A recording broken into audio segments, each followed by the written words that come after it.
Thrown out with nothing but a thin dress and bones showing through her skin, Elsie wandered through the snow, certain she'd die forgotten. But when a dark-eyed woodsman found her and took her into his cabin, what began as a rescue turned into silence, secrets, and something no one dared to imagine, because he knew exactly who she was and what she'd done. The snow came in sideways, biting and merciless. Elsie's bare feet left faint blood marks in the white, her skin paper-thin. From hunger, every breath burned her throat, every step was a promise of collapse. She didn't remember how many days had passed since her father shoved her out the door, nor did she care. All she could think of was how it might feel to fall down and never rise again. But before the cold could claim her, she saw him. He stood at the edge of the tree line, his coat dark as the woods behind him, eyes shadowed beneath a thick brow. For a moment, she thought he might disappear like a mirage, but he didn't. He walked toward her without urgency, as if he had all the time in the world to collect a broken girl from the snow. When he reached her, he didn't speak, just removed his coat, wrapped her in it, and lifted her as though she weighed nothing. Inside the cabin, the fire snapped like it had been waiting for her. She lay wrapped in wool, her skin thawing, her stomach aching with the memory of food. The man said little, only nodding when she asked his name. "Owen," he muttered.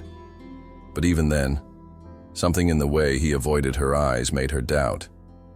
He didn't ask about her past, didn't pry, and she didn't offer. Yet in the silence between them, something else simmered. A tension she couldn't place. Not fear exactly, but something adjacent. And then, as she drifted into sleep, she caught him watching her, not with desire, not even with pity. No, it was recognition, as if he already knew her story, perhaps better than she did. The next morning, the storm had passed, but the cold still clung to the earth like a stubborn curse. Elsie woke wrapped in thick quilts on a cot near the fire. Her skin tingled, the slow, stinging return of circulation. The room was small, wooden, with heavy beams and a scent of pine smoke and old earth. She took in the sparse furniture, a wooden table, a chair, a shelf with a tin pot and 3 mismatched mugs. The man was outside, chopping wood. Through the frost-covered window, she could see the sharp rhythm of his axe rising and falling. No hesitation, no waste of movement. Something about the quiet discipline unsettled her more than any scream could have. She pulled the coat tighter around her and stood, legs trembling like saplings in the wind. A kettle sat on the stove, whistling faintly. She poured herself a cup, hands shaking from more than just cold, and sat at the table. A thick slice of bread waited there, dense and still warm, like he'd just baked it. She stared at it, then devoured it like an animal. She didn't stop until the last crumb was gone. When he came in, he didn't speak right away. He removed his boots, brushed the snow from his shoulders and looked at her. Not directly, but enough to register she'd eaten. Then he poured a cup of the same tea, sat across from her, and finally said, "You can stay for now." "For now?" Her voice cracked from disuse. He shrugged. "Till you're stronger." She didn't ask his terms. Something in her was too tired to push. Still, her eyes scanned the cabin, quietly calculating. 1 door, 1 window not nailed.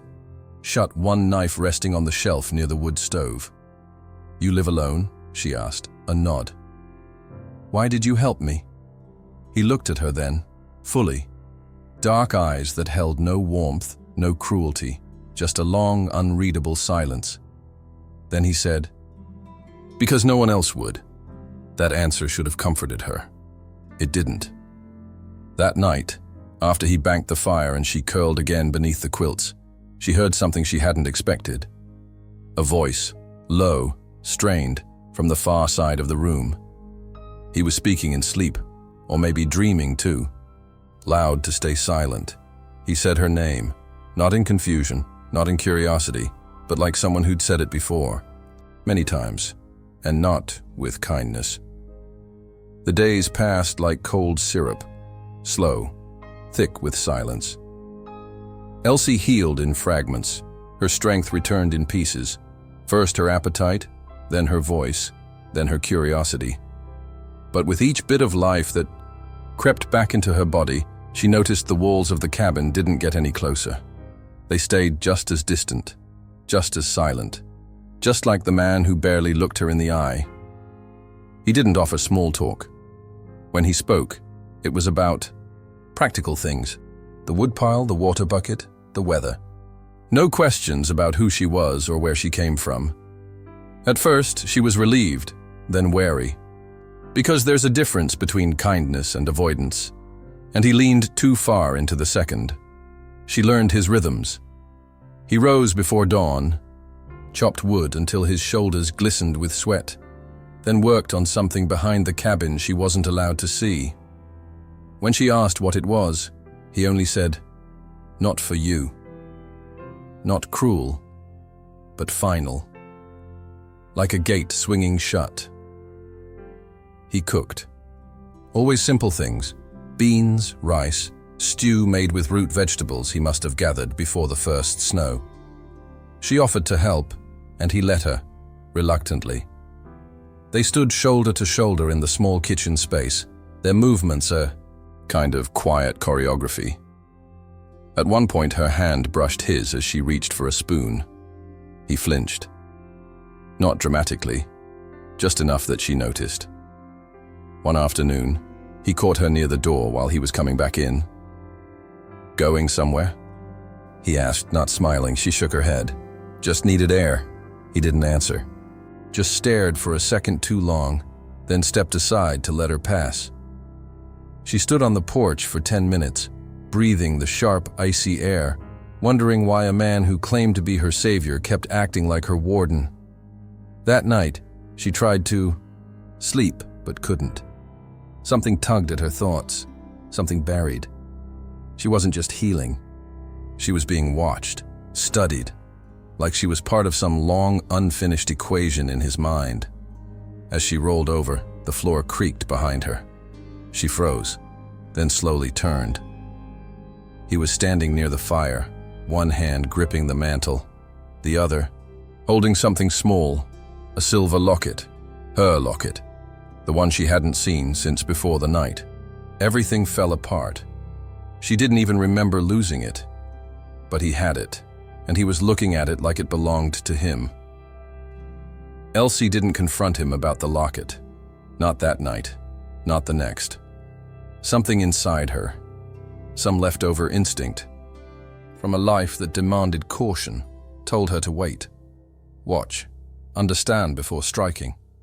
But it haunted her, seeing it in his hands. She hadn't even realized it was missing, and now it felt like a breadcrumb from a past she'd buried too shallow. The next morning, she found the mirror. It was tucked behind a crooked door near the back of the cabin, a narrow room that smelled of mothballs and dust, filled with crates and broken chairs. She hadn't dared explore before, but now urgency pushed her forward. She needed to see herself, not just feel the ache in her bones or guess at the bruises hidden beneath the sleeves. The mirror leaned against the wall, its glass foggy with age. She wiped it clean with her sleeve, revealing a reflection she barely recognized. Gaunt, pale, hair limp, tangled, eyes hollow. The kind of hollow that doesn't come from hunger, but from being emptied of trust over and over until nothing but suspicion remains. She touched her cheek, as if testing whether the woman staring back could still feel warmth, still cry. But the eyes didn't change. They just kept looking. She stood there for a long time, remembering, or trying to. Her past wasn't a clean timeline anymore. It was a pile of shattered images, her father yelling, her mother silent, a fire, a hand pulling her away, then a trial. Or was it a funeral? A woman screaming, a child crying, the sound of glass breaking, and the locket. She looked down at her chest, bare. It wasn't there, but it had been. The last time she wore it, She remembered feeling like it protected her. A charm, maybe. A lie she told herself. When she stepped back into the main room, he was there, sharpening a knife at the table. Not threatening, just methodical. He didn't. "Look up. Where'd you get the locket?" she asked, voice quiet but sharp. He paused. A faint smile, not cruel, not kind, flickered at the corner of his mouth. "You dropped it," he said. "In the snow," but he said it too easily. Too quickly, like a line rehearsed. "I don't remember," she said. He looked at her then. Fully. No warmth, no anger. "You wouldn't." And with that, he went back to sharpening, the scrape of metal on stone echoing like a warning across the room. The cabin felt different now. Less like a shelter, more like a set. A place where roles were being played, lines rehearsed, secrets preserved behind quiet stares and careful omissions. Elsie waited until he left. Every few days he'd disappear. Into the woods, with a satchel slung over his shoulder, returning at dusk with chopped branches, or game or nothing at all. She asked once where he went. "Hunting," he'd said. Today, she didn't ask. She just watched the trees swallow him, then closed the door behind her. The silence inside settled heavy. She moved quickly, drawn not by defiance but survival. Something told her that whatever was happening, whatever game he was playing, she wasn't just a guest. She was a piece on the board. She started in the bedroom, sparse, tidy. The bed was military neat, the wardrobe mostly empty except for 2 flannel shirts, heavy trousers, and a pair of boots neatly lined beneath. It wasn't lived in, not really. It was maintained. The desk in the corner had a drawer, old, metal, with a tarnished brass handle. She tugged. Locked. That was enough to make her heart race. She searched the room. Floorboards, under the bed, behind a loose panel in the wall. Eventually, behind a cracked picture frame on the shelf, she found it. A small iron key wrapped in a piece of cloth. The drawer creaked as it opened, like it hadn't moved in years. Inside, papers, faded, yellowed. Some were letters. Others, court records, photos. She saw her name, not written in passing, printed, stamped, official, a case file, Elsie Grace Hammond, her full name. She hadn't heard it spoken aloud since. Her fingers trembled as she pulled out the documents. At the top, arson investigation, Shelby County, 2017. She blinked. Arson, the next page was worse. Suspect, Elsie Grace Hammond, age 17, at time of incident. Outcome, charges dropped due to lack of evidence. Community remains divided. Her mouth went dry. She hadn't known about the file. Her father had kept everything sealed, quiet. Told her to forget, to move on, to disappear. She flipped through the pages faster now, the way one might tear through a diary left behind by a ghost, and then she found it. A photo. Not of her, of a woman, mid-30s, smiling, holding a child. The caption, Mara Collins and son, photo taken 1 week before fire, and behind it, scribbled in pen, he still blames her. Her breath caught in her throat. She had no idea who had written that note, but she was beginning to understand who he was. Elsie didn't sleep that night. She lay beneath the quilt, heart pounding, mind spinning. The documents haunted her, the file, the photo, the handwritten scrawl. He still blames her. It wasn't just a note, it was a verdict. The man in the cabin wasn't a stranger, not truly. He knew who she was, knew more than she ever imagined. Anyone still could. And he was hiding that knowledge behind long silences and simple food and the lie of his name. She watched him from across the room, his back to her, shoulders rising and falling under the thick blanket.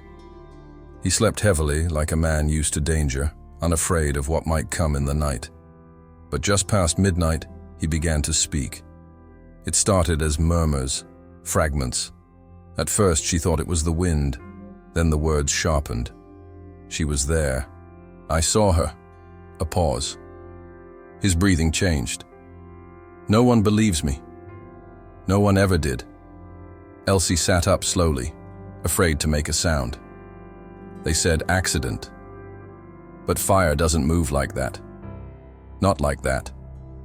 The pain in his voice wasn't theatrical. It was raw, old, the kind that calcifies when left untouched too long. Then, a name. Mara. It cut through the dark like a blade. He said it again. Softer this time. Mara. Then louder. Not a shout, but a plea. I told them it was her. The girl.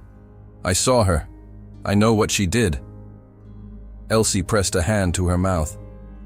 He wasn't dreaming about a girl. He was dreaming about her, and he didn't sound unsure. He sounded convinced. Moments later, he quieted again, his breathing slowing, back in the grip of sleep. But the silence that followed wasn't peaceful. It was terrifying, because now she knew. This man hadn't rescued her by accident. He had been waiting. The next morning, Elsie left. Not forever. Not yet. But something inside her said she had to move, to see if the outside world still remembered who she was. Or worse, remembered more than she did. He didn't try to stop her. Just watched as she bundled herself in borrowed wool, boots too big, scarf too thin, and stepped out into the biting cold. No questions, no warnings. The path wound downward through frozen pine and bare birch, branches clawing at the sky like accusations. She walked for hours, limbs aching, breath sharp in her throat. Then, just past a bend where the trees thinned, she saw it. The village, a post office, a general store, a diner with a rusting Coca-Cola sign and 3 trucks out. Front. Not much had changed. That was the first bad sign. Inside the diner, the heat hit her like a slap. A bell jingled above the door. 4 heads turned, 2 men in flannel, an older woman behind the counter, and a boy hunched over pancakes. The woman blinked first, stepping forward. "You lost?" she asked. Elsie hesitated. "No, just passing through." The woman's eyes narrowed. Not suspicious, calculating. "You're not from here." "No." But someone in the back muttered, "Yes, she is." The room tightened. The woman didn't move. "What's your name, sweetheart?" she asked, voice too calm. Elsie's fingers curled around the strap of her coat. "Anna," she lied. A beat, then another. "That's so?" one of the men said, his voice dry. "Looks like an Elsie Hammond to me." Silence. She turned to leave, but the woman stopped her with a look. "No one's seen you since the trial," she said, soft now. "We thought you were dead, or hidden, like he wanted." Elsie felt the floor shift beneath her. "Who?" The woman didn't answer right away. Then, "Mara's brother, Owen. That was his name before." The world blurred at the edges. He had lied, about everything. He wasn't just a man with grief, he was a man with a map, and she had been on it the whole time. Elsie didn't run from the diner. She walked out the door, across the snow-packed road, through the town that had never really forgiven her. She didn't look back.